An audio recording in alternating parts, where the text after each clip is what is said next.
25th April 2025, the Most Reverend Archbishop Luigi Bianco, Apostolic Nuncio to Uganda, Apostolic Nunciator, Mbuya, Kampala, Uganda. Your Excellency, it is with deep sorrow that we received the sad news of the passing of His Holiness Pope Francis, which occurred on the 21st of April 2025. We convey our heartfelt condolences to Your Excellency and to the entire Catholic faithful in Uganda and across the world.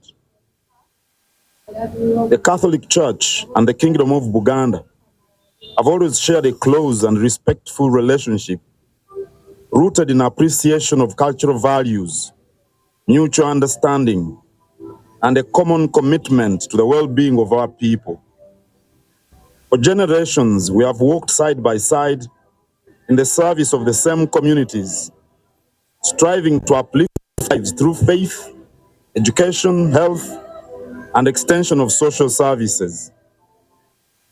When we had audience with the demised pontiff on the 28th of November 2020 at Rubaga, we had some of these core principles.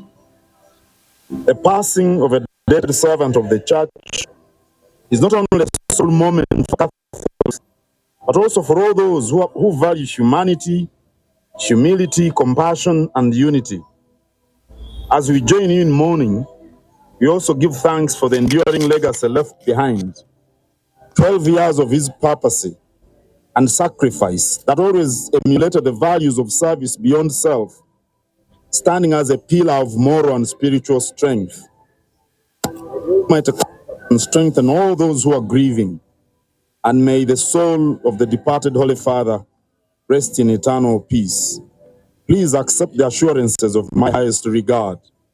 Ronald Mwenda Mutebi II, Kabaka.